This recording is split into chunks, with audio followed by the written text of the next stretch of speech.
En el marco de la macrotemática que hemos venido desarrollando a lo largo de todo este año, el domingo pasado cerramos un capítulo que llamamos Ejerciendo Gobierno o Asumiendo Autoridad. Y básicamente estábamos mirando cómo asumir gobierno de nosotros mismos, desde el interior de nuestro corazón. Pero hoy quiero que abramos un capítulo más de esta temática otra vez, para meternos en un asunto que tiene que ver con la expresión del gobierno también. Recuerda, el reino es una forma de gobierno, pero vamos a identificar algunos principios fundamentales que nos permitan entender específicamente de qué se trata eso. Repito, ya vimos en la escritura que el primer desafío de gobierno es el gobierno de nosotros mismos, lo que vemos, lo que queremos, lo que somos, ¿no? Pero vamos a iniciar a partir de hoy un capítulo que hemos llamado El Reino, un gobierno ¿sobre qué? ¿Sobre qué? ¿Qué es específicamente el gobierno del reino? ¿Cómo se manifiesta? ¿Sobre qué aspecto de nuestra vida debe de alguna manera operar el gobierno del reino? Ahora, quiero partir planteándoles una disyuntiva que nosotros manejamos todo el tiempo y quizás esta gráfica nos ayude un poquito a entenderlo, ¿no? Cuando uno mira las estructuras de gobierno, nuestra realidad física, material, temporal, se define por el sistema en el que estamos, ¿no? Bueno, eso puede variar de acuerdo al lugar donde tú estés. Por ejemplo, si tú eres un residente aquí en Colombia, pues estás sujeto a un gobierno democrático. O bueno, por lo menos eso es lo que se dice en el papel, ¿cierto? Porque igual hay un abanico grande de expresiones democráticas. Pero si tú estás aquí en Colombia, estás bajo un gobierno democrático. Pero si estás en otro lugar del planeta, estás sujeto a otro tipo de gobierno. Puedes estar de pronto en un escenario donde hay una dictadura, puedes estar de pronto en un escenario donde hay un gobierno socialista, comunista o una mezcla de las anteriores, ¿cierto? Entonces, en el escenario físico donde tú estás, hay una estructura de gobierno material, física, temporal que te cobija. Entonces en el gráfico, por eso aquí está la constitución del país, ¿cierto? Entonces ese es el escenario que determina el gobierno en el lugar físico donde estamos.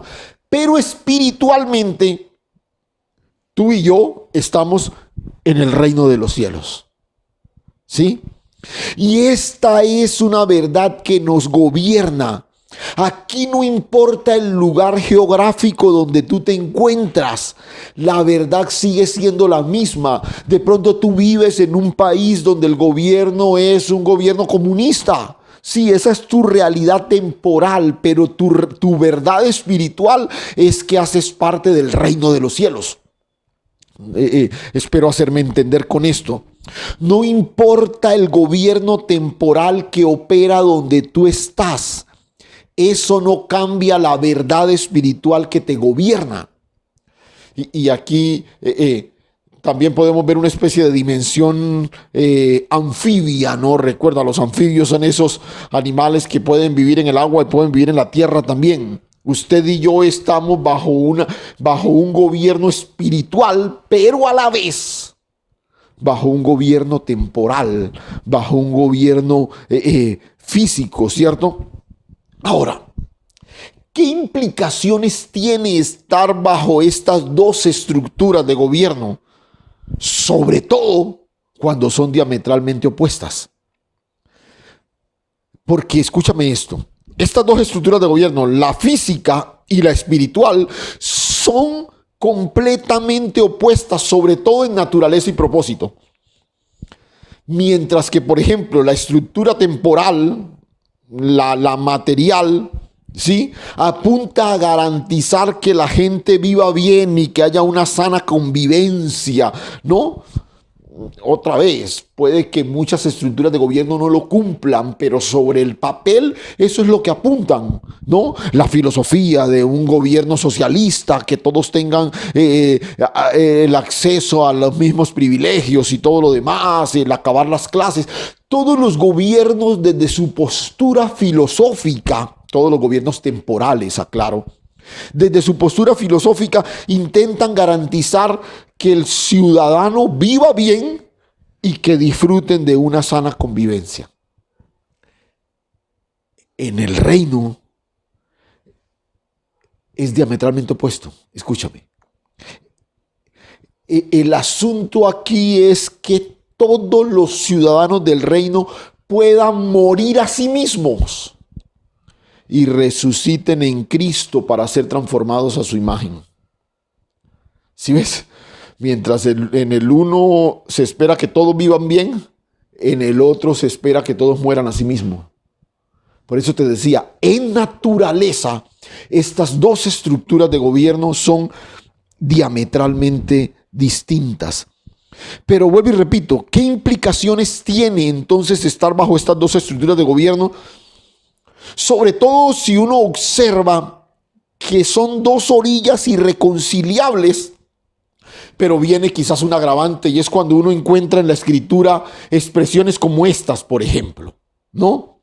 Sométase toda persona a las autoridades superiores, porque no hay autoridad sino de parte de Dios, y las que hay por Dios han sido establecidas. De modo que quien se opone a la autoridad, a lo establecido por Dios, resiste, y los que resisten acarrean condenación para sí mismos. Ahora viene el apóstol Pablo y nos dice, no, escuchen, sí, tú haces parte del reino de los cielos, pero estás bajo una estructura de gobierno temporal. Sométase a las autoridades superiores, porque aún estas autoridades son puestas de parte de Dios. Y uno dice, wow. Y otra vez vuelve el conflicto, ¿cierto? Vuelve a mirar, ¿no? La disyuntiva de esta balanza. Pero, bueno, uno dice, listo. Entonces el asunto es claro, yo estoy bajo el reino, pero me someto a esto. Puede que hayan cosas aquí que a mí no me gusten, pero la Biblia me manda a someterme. Pero luego encontramos en la misma Biblia, ¿no? Expresiones como, por ejemplo, ¿no? Los discípulos están predicando, anunciando, hablando en el nombre del Señor, son llamados por las autoridades y les dicen, a ustedes les queda prohibido hacer esto. Entonces Pedro responde junto con los apóstoles y dicen, es que es necesario obedecer a Dios antes que a los hombres. Y entonces ahí sí uno dice, bueno, espere. Primero nos dice, no, sométanse a todas las autoridades. Pero luego aparece una expresión como esta que nos dice, es necesario obedecer a Dios antes que a los hombres. Y otra vez, volvemos a estar en medio de una encrucijada.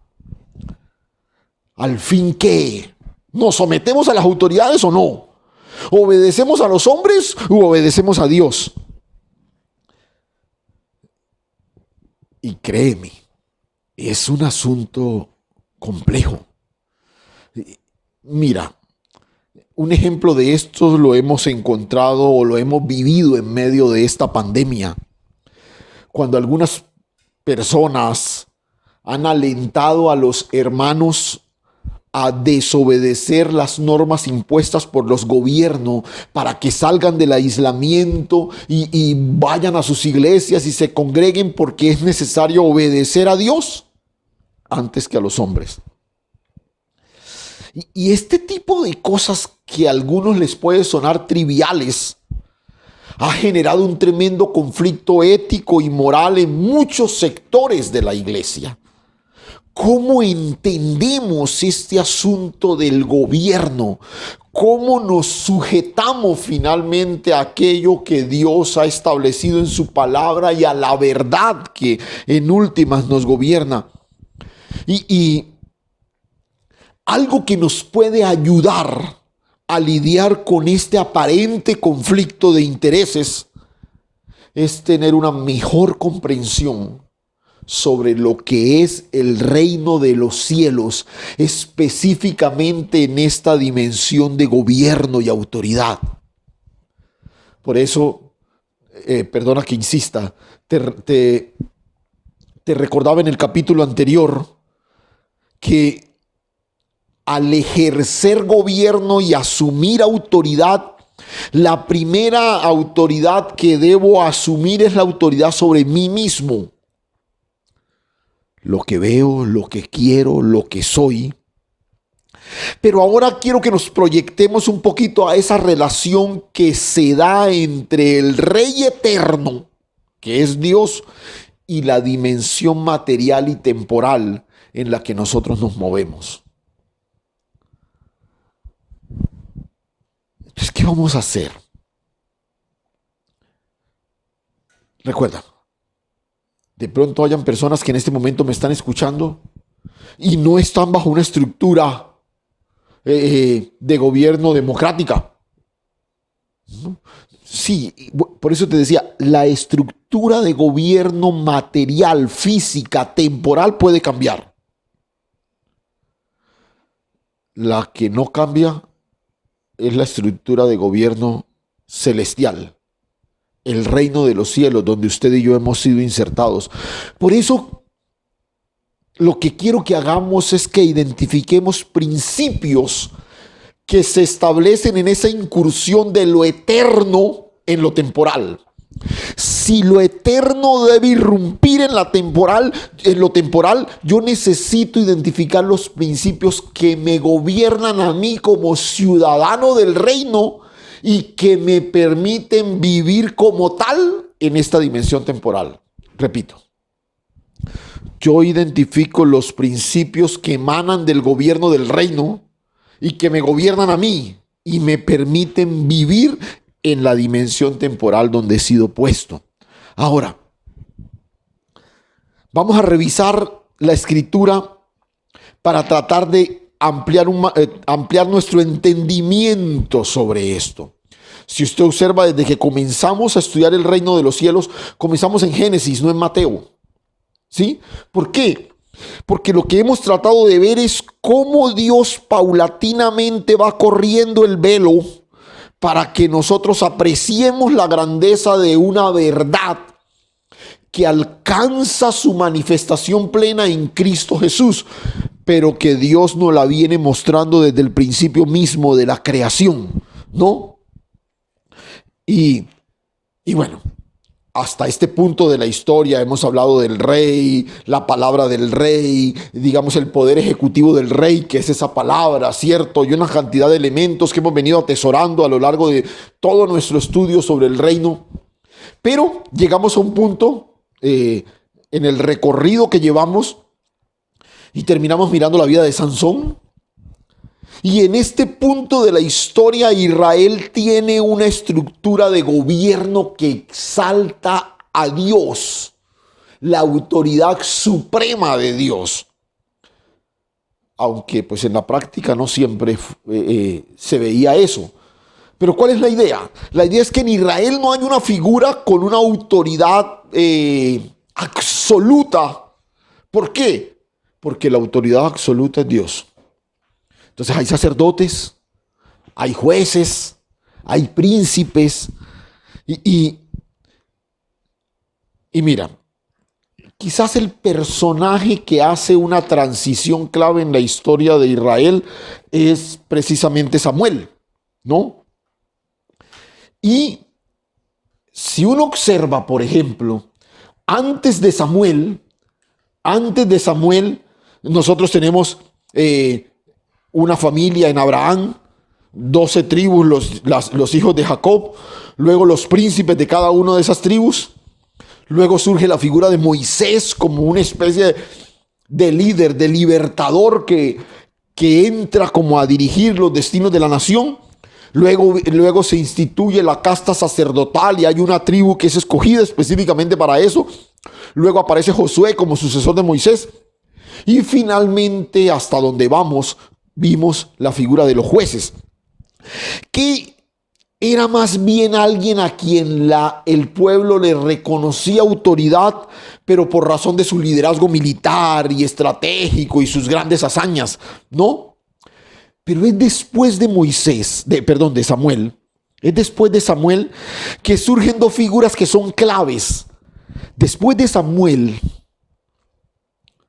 surge en Israel la figura del profeta y la figura del rey. Y no es que no había profeta en Israel antes, claro que sí. El asunto es que el profeta era más el ejercicio de un ministerio y no estaba tan asociado a una persona. Entonces los profetas como personajes comienzan a tomar relevancia después de Samuel, y sobre todo porque ahora surge la figura del rey. Porque el rey, casi que a la única persona que reconoce como alguien de autoridad de parte de Dios, es finalmente al profeta. Pero lo que quiero que observes es que en este punto de la historia, la monarquía es algo que Israel no conoce como experiencia propia. Israel conoce la monarquía por su experiencia en Egipto. E Israel conoce la monarquía como por lo que ha visto en las naciones que ha enfrentado. Israel ha enfrentado a reyes, pero Israel no ha tenido un rey. Y por eso es que la nación nunca ha vivido esta experiencia y ahora nace en ellos el deseo de tener un rey. Y es lo que describe el capítulo 8 del primer libro de Samuel, donde quiero que nos ubiquemos para nuestra reflexión, nuestro primer principio en esta mañana. Entonces ubícate por favor ahí en el capítulo 8 del primer libro de Samuel. Pero en ese episodio donde Israel pide rey, hay varios aspectos que quiero que apreciemos, porque una vez el rey fue establecido en Israel, Israel tuvo esta figura por siempre, por siempre. Entonces viene el primer principio sobre el que quiero que edifiquemos en esta mañana. Escucha esto.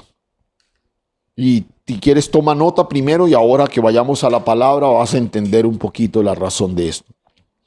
El reino de los cielos siempre, y si quieres subraya esa palabra, siempre es un proyecto generacional. El reino de los cielos siempre es un proyecto generacional. Miremos el capítulo 8. Los primeros versículos, tres versículos del capítulo 8. Aconteció que habiendo Samuel envejecido, puso a sus hijos por jueces sobre Israel, y el nombre de su hijo primogénito fue Joel, y el nombre del segundo Abías, y eran jueces en Berseba. Pero no anduvieron los hijos por el camino de su padre, antes se volvieron tras la avaricia, dejándose sobornar y pervirtiendo el derecho. Los hijos de Samuel, ¿no? Joel y Abías no anduvieron en los caminos de su padre, se volvieron tras la avaricia, dejándose sobornar y pervirtiendo el derecho. Otra vez, recuerda nuestra premisa. El reino de los cielos siempre es un proyecto generacional. Lo que pasa aquí con Samuel es algo que se da en varias ocasiones en la Escritura. Hombres que fueron muy usados por Dios, que de alguna manera fueron íconos en la historia de la nación, pero sus hijos no siguieron los caminos de su padre. Después en la historia de los reyes se dio con mucha frecuencia, ¿no? Pero hay un agravante que vamos a apreciar dentro de un momentico y donde usted va a notar la diferencia. Ahora, ¿qué me llama a mí la atención con relación a lo de Samuel? Samuel tenía el antecedente de Elí. Elí fue su mentor. Y el gran problema de Elí fue precisamente la dificultad que vivió con sus hijos. Samuel, habiendo crecido observando el espejo de Elí, curiosamente le sucede lo mismo. Los hijos tampoco le dieron continuidad al proyecto generacional. Recuerda, cuando el proyecto generacional se aborta, estamos abocados a comenzar de nuevo. Y esto es lo que pasa con muchos de nosotros. Estamos generación tras generación empezando de nuevo, cuando lo que Dios quiere es que avancemos en la manifestación y el cumplimiento de su propósito y que vayamos mucho más allá de la generación anterior. Pero esta es una situación que en el reino es el ideal de Dios. Y nota, voy a hacer un ademán que te va a ayudar a entender a qué me refiero. En el reino, la estructura espiritual que nos gobierna. Porque lo que vamos a ver en el reino de Israel es simplemente sombra de lo que Dios quería establecer. Y aquí aprendemos por los aciertos, pero también por los errores de ellos. Y nota, los descendientes de Samuel no le sirvieron a la nación como jueces. ¿Qué sucedió? ¿Qué sucedió? Y más adelante vamos a leer que los ancianos de Israel, los príncipes de Israel, dijeron, no, tus hijos no son como tú. Y pues te hemos seguido a ti, pero no estamos listos a seguir a tus hijos. Entonces los ancianos y los príncipes de Israel se reunieron y sencillamente les dijeron, tú no vas más. ¿Sí? Hay un juez que tiene unos hijos, entonces estos hijos quieren juzgar al igual que su padre, pero no son como su padre, sencillamente la gente los quita. Escucha, en un reino no es así. ¿Por qué? Porque si el hijo del rey no llena las expectativas del pueblo, no hay nada que hacer. Él es rey por heredad. El hijo del rey siempre será heredero del reino. ¿Ves? ¿Ves por qué te digo que en el reino, siempre vamos a encontrar un proyecto generacional? El reino es un proyecto generacional, porque en el reino el hijo del rey siempre será heredero. Por eso, en el sistema podemos hablar de proyectos empresariales familiares, pero solo hablamos de proyecto generacional en el reino de los cielos. Por ejemplo, ¿no? Tenemos muchos ejemplos en el mundo de grandes marcas a nivel mundial que nacieron como proyectos familiares. Allá hay algunos ejemplos de ellos a nivel mundial, a nivel nacional, incluso a nivel local, ¿no? Y han conservado esta linda tradición por varias generaciones. Y son proyectos empresariales familiares. El hijo cogió el negocio de su padre y lo llevó, y luego el nieto, y siguió así. Y otra vez, muy bonito, es una muy loable acción dentro del sistema. Pero si vamos a hablar de proyecto generacional, esta es una realidad que solo corresponde al reino de los cielos. Solo corresponde al reino de los cielos. Porque en el reino de los cielos esto va más allá de la genética natural. Esto tiene que ver con la genética espiritual. Con la genética espiritual. Por eso, la generación de Samuel no tuvo el entendimiento para percibirlo, pero nosotros podemos hacerlo. Escúchame. Tú eres un hijo de Dios. Pero eso no garantiza la herencia espiritual para tus hijos y para tus nietos y para las demás generaciones.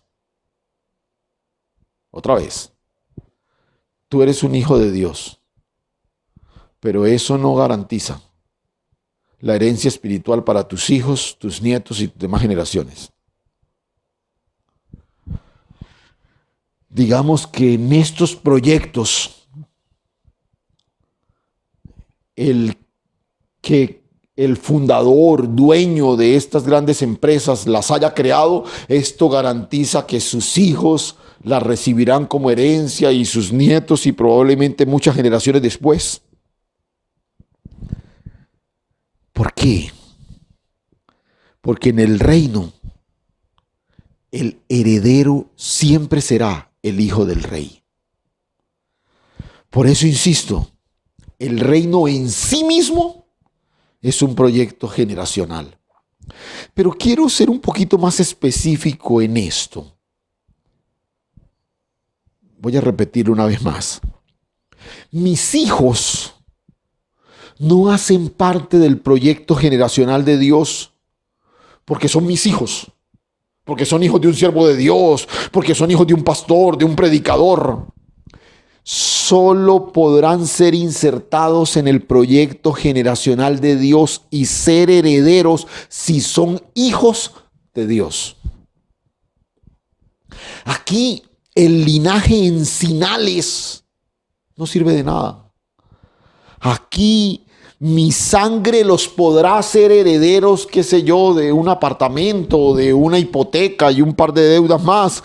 Pero la sangre preciosa del Cordero de Dios, el Hijo amado, es el que los convertirá en herederos de todo lo que Dios tiene. ¿Ves? Mi sangre los hace herederos de lo que yo pueda conseguir en vida. Pero la sangre preciosa del Cordero de Dios los hará herederos de todo lo que Dios tiene. Repito, por eso el reino siempre será un proyecto generacional. Observemos rápidamente lo que sucedió con Samuel. Verso 4. Entonces los ancianos de Israel se juntaron y vinieron a Ramá para ver a Samuel y le dijeron: he aquí, tú has envejecido y tus hijos no andan en tus caminos. Por tanto, constrúyenos ahora un rey que nos juzgue como tienen todas las naciones. Pero no agradó a Samuel esta palabra y le dijeron: danos un rey que nos juzgue. Y Samuel oró a Jehová. ¡Wow! Se le fueron de frente a Samuel. Mira, Samuel, chévere, tú has sido espectacular, te queremos mucho, te respetamos, pero tus hijos no. Y mejor, nómbranos rey. Nómbranos un rey. Ahora, si uno pudiera explorar un poquito el interior del corazón de Samuel para tratar de identificar por qué fue que no le agradó esta propuesta. Y sin poder tenerlo frente a nosotros para entrevistarlo y todo lo demás, uno entiende que a Samuel no le agradó esta propuesta porque se metieron con sus hijos. Y es que los padres somos muy sensibles con cosas que tienen que ver con nuestros hijos. Es increíble.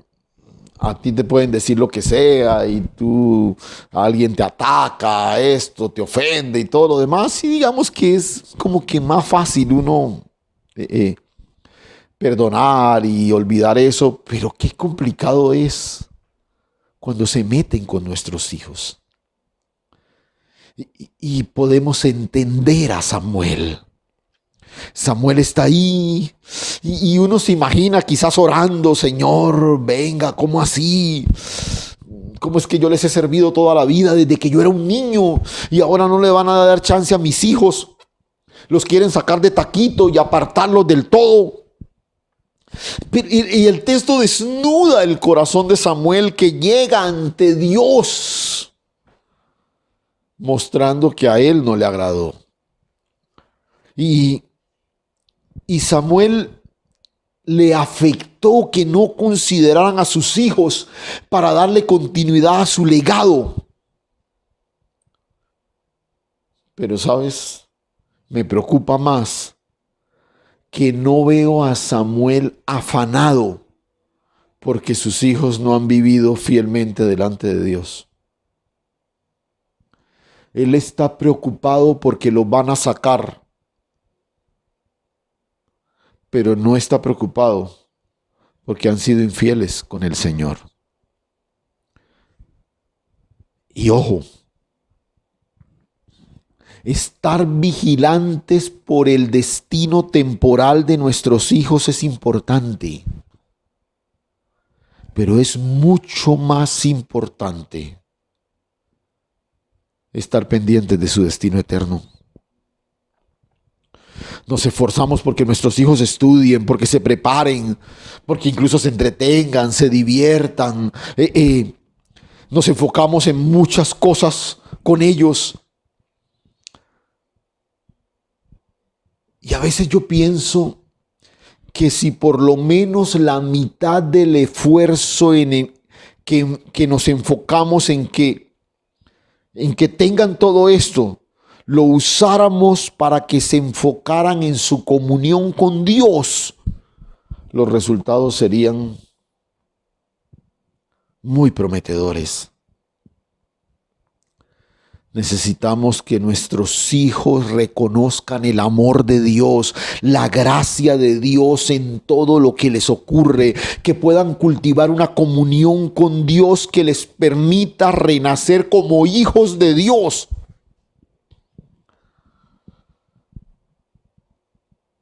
Y mira,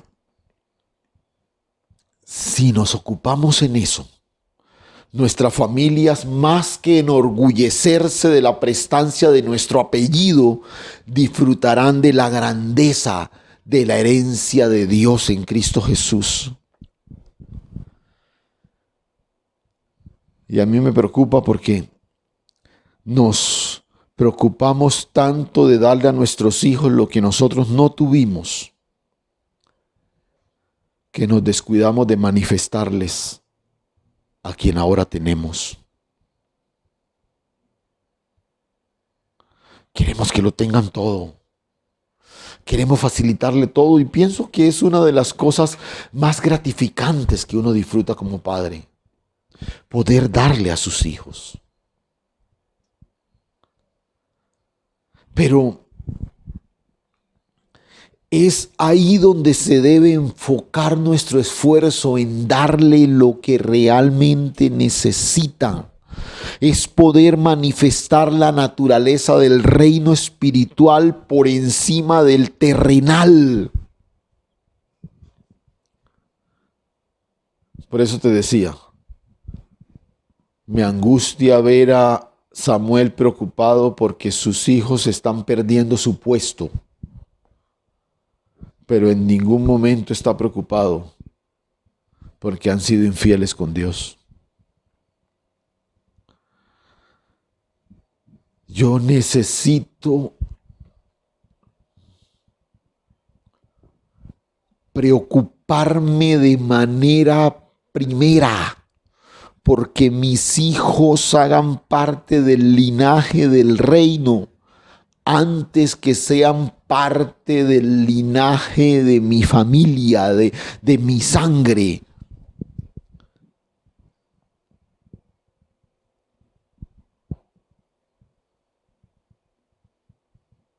Cuando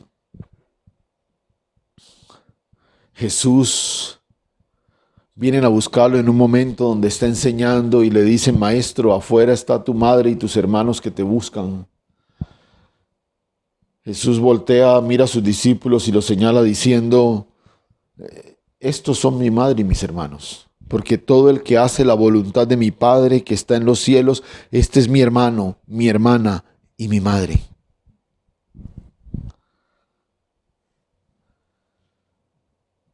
El gran desafío que tenemos es que nuestros hijos se sujeten a la autoridad del reino de los cielos. Ahí debe estar enfocado nuestro esfuerzo.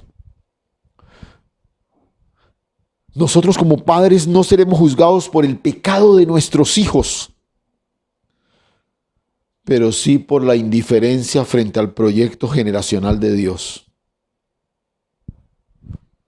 Cuando Dios le habló a Samuel siendo niño de que él juzgaría a Elí, no le dijo que lo juzgaría por el pecado de sus hijos.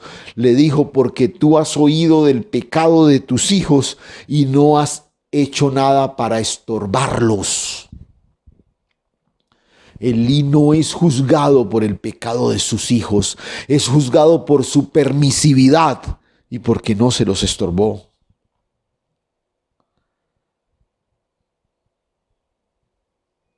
Y aquí es donde está el gran desafío de la palabra para nosotros en esta mañana. Si el reino es la estructura de gobierno que me cobija y que no cambia, no importa el escenario físico donde yo esté, la primera cosa que debo entender de esa estructura de gobierno es que es un proyecto generacional. Es que es un proyecto generacional. Entonces mi gran preocupación es que mis hijos se inserten en ese proyecto generacional. Porque cuando ellos están en el reino, ya no son nuestro problema. Ya están bajo el cuidado amoroso del rey. Escúchame. Cuando nuestros hijos son insertados en la simiente del Hijo, ya no debe preocuparnos su futuro. Ahora están bajo el cuidado eterno del Rey. No es el sistema con su reglamentación social el que podrá garantizar el bienestar futuro de nuestros hijos. Nuestros hijos están seguros bajo el gobierno y la autoridad del reino de los cielos, porque el reino es un proyecto generacional. No hay elecciones cada vez que un rey muere. Simplemente su hijo asume su lugar en el trono. El hijo del rey siempre será el rey. Por eso nuestros hijos son insertados en la simiente del Hijo, para que disfruten de la autoridad y la seguridad del reino de los cielos. Esta es la primera cosa que ahora era mostrada a Israel, aún en medio de una petición compleja y que afectó el corazón de Samuel. Samuel, tú eres un juez. Tus hijos podemos aceptarlos o quitarlos. Pero el rey, su hijo será rey después de él. Es ahí donde opera la declaración de la Escritura cuando dice que nosotros fuimos hechos reyes y sacerdotes para Dios.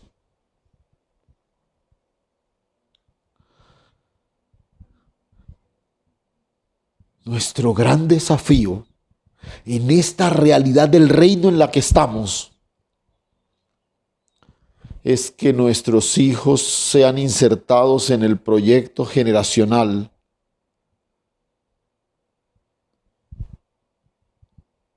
a través de la sangre preciosa del Hijo de Dios.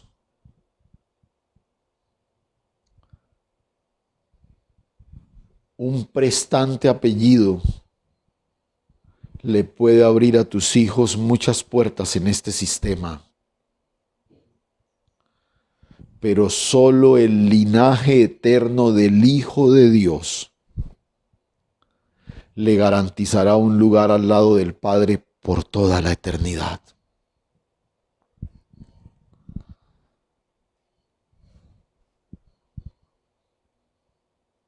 Yo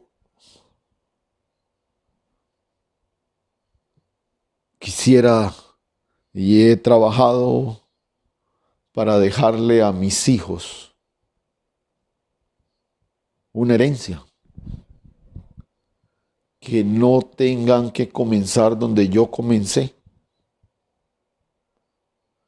Así como mis padres no me permitieron comenzar donde ellos comenzaron. Pero el gran desafío de toda mi vida y mi oración todos los días es que mis hijos se mantengan anclados a la simiente del Hijo de Dios, porque sólo así serán parte del proyecto generacional. No son parte del proyecto generacional por ser hijos de un pastor. Son parte del proyecto generacional de Dios porque son hijos de Dios en Cristo Jesús.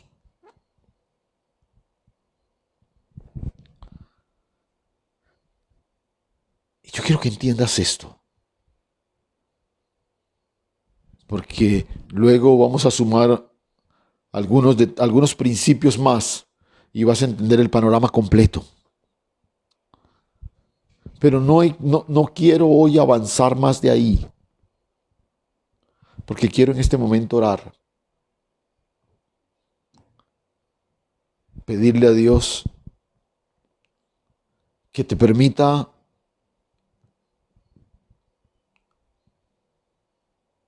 apreciar lo que hay en el corazón de Dios tocante a tus hijos.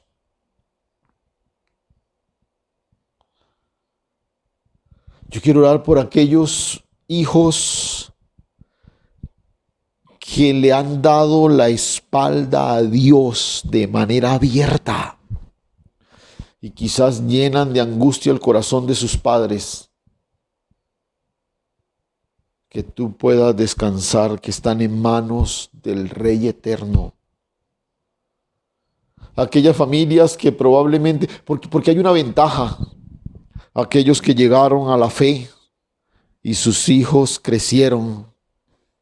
Yo, por ejemplo, disfruto de esa ventaja de haber crecido en un hogar donde mis padres ya eran hijos de Dios.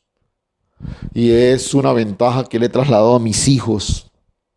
Por eso nacieron para ser dedicados a Dios, para ser consagrados a Dios. Pero otra vez es lo que yo he hecho. Pero la decisión de recibir la gracia del Señor ha sido individualmente una decisión de cada uno de ellos. Aquellas familias que llegaron a la fe cuando sus hijos ya eran grandes. Yo quiero orar por ellos también, de manera especial. Aquellos que de pronto hoy ven a sus nietos criados de una manera en medio de familias con una absoluta antipatía a Dios.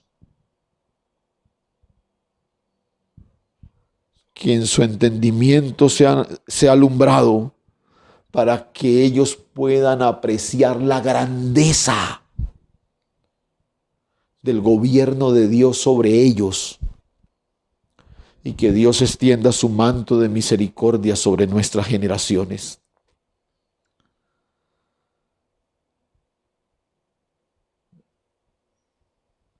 En algunos contextos, mi apellido le puede abrir puertas a mis hijos, como seguramente te pasa a ti.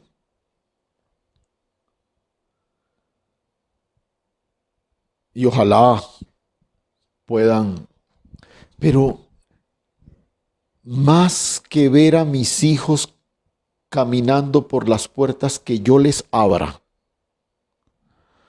yo quiero ver a mis hijos avanzando por las puertas que el cielo abra para ellos.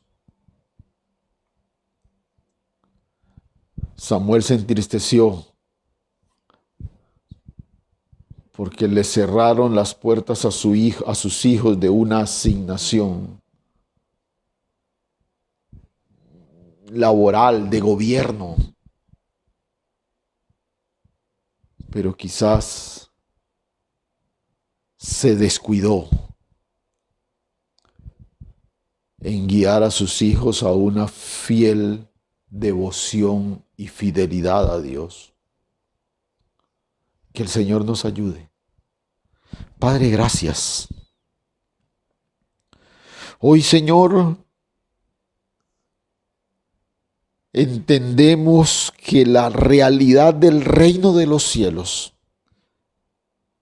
es en sí misma un proyecto generacional.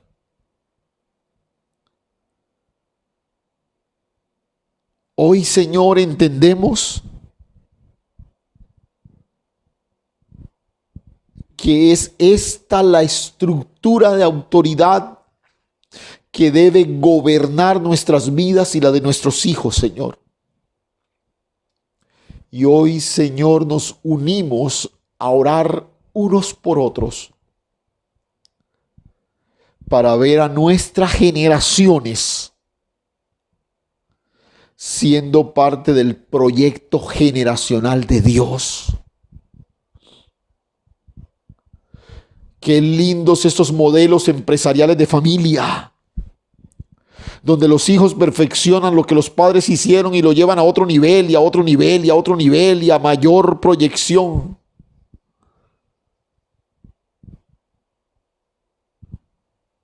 Pero es mucho más importante, Señor, que nuestros hijos sean insertados en la simiente del Hijo, para que seas tú quien cuida, guarda y sostiene su presente y su futuro, Señor.